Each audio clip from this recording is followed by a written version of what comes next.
دردناک عذاب سے دوچار کریں گے، دردناک عذاب پہنچائیں گے۔ اکرام اور سلف صالحین میں سے کئی لوگوں کے بارے میں ایسا آتا ہے کہ وہ مکہ کے اندر رہنا الحمدللہ رب العالمین والعاقبۃ للمتقین والصلاة والسلام علی اشرف الانبیاء والمرسلین اشہد ان لا الہ الا اللہ وحدہ لا شریک لہ واشہد ان محمدا عبدہ ورسولہ اما بعد۔ قال اللہ تبارک وتعالی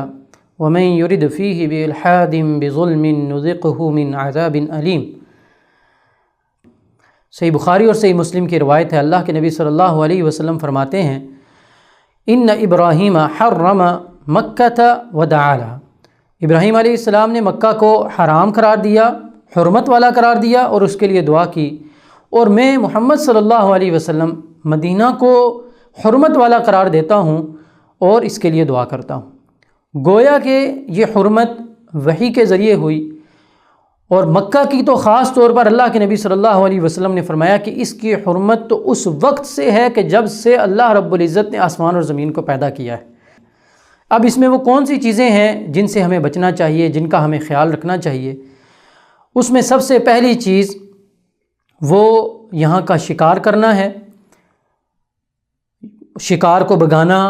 شکار کرنا اور شکار میں معاونت کرنا، یہ سب چیزیں منع ہیں۔ اسی طریقے کے ساتھ یہاں کا پودا، یہاں کا درخت، یہاں کی ٹہنیاں وغیرہ، ان کو توڑنا، ان کو نقصان پہنچانا، اس سے بھی اللہ کے نبی صلی اللہ علیہ وسلم نے منع کیا ہے۔ اسی طریقے کے ساتھ اسلحہ اٹھانا، فسق و فجور کے جو کام ہیں وہ کرنا، اور اس کے ساتھ ساتھ جو حرم کی گری ہوئی چیز ہے، حرم کی ایک حدود ہے، اس حدود کے اندر ویسے تو عام جگہ پر بھی جو چیز ہے، گری ہوئی چیز ہے، آپ اس کو اٹھا سکتے ہیں، لیکن اس کے لیے آپ نے اعلان کرنا ہے۔ لیکن حرم کی جو گری ہوئی چیز ہے اس کی حرمت اس سے بھی زیادہ ہے، نبی صلی اللہ علیہ وسلم نے منع کیا تاکید کے ساتھ، لیکن اس میں بھی پھر یہ ہے کہ جس کو یہ اعتماد ہو کہ وہ اس چیز کو حقدار تک پہنچا سکتا ہے، اعلان کر سکتا ہے، تو وہ اس چیز کو لے سکتا ہے، لیکن اس کے لیے بھی یہ ہے کہ اس کے پاس وہ امانت رہے گی، جب کبھی اس کا مالک آتا ہے تو وہ اس کو واپس کرے گا۔ تو یہ چیزیں حرمت والی ہیں جو اللہ کے نبی صلی اللہ علیہ وسلم نے ان کو حرام قرار دیا ہے۔ اب اس کے ساتھ ساتھ ایک بات یہ بھی یاد رکھیں کہ جس مقام کی، جس جگہ کی جس قدر فضیلت ہے، اسی قدر اس کے اندر گناہ کا ارتکاب کرنا، اس کے اندر کوئی گناہ کا کام کرنا، اس کا بھی وبال اسی قدر زیادہ ہے۔ اللہ رب العزت نے قرآن مجید میں فرمایا وَمَن يُرِدْ فِيهِ بِإِلْحَادٍ بِظُلْمٍ نُذِقْهُ مِنْ عَذَابٍ أَلِيمٍ۔ حرم کے اندر جو سرکشی کا ارادہ کرے، ظلم کے ساتھ،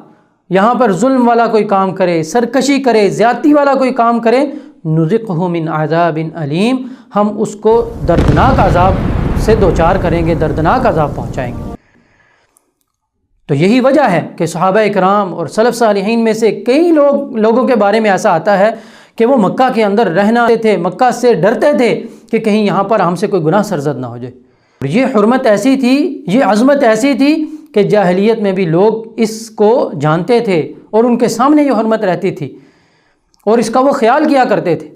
تو اس لیے حجاج کرام سے اور اسی طریقے کے ساتھ عمرہ پر آنے والے لوگوں سے یہ گزارش ہے کہ یہاں پر ہم حج کے لیے آتے ہیں، عمرہ کے لیے آتے ہیں، اس کے ساتھ ساتھ ان چیزوں کا بھی ہمیں خیال رکھنا چاہیے، خاص طور پر لڑائی جھگڑا، فتنہ فساد، اور اسی طریقے کے ساتھ کوئی ایسی چیز جو حرمین کی حرمت کو پامال کرے،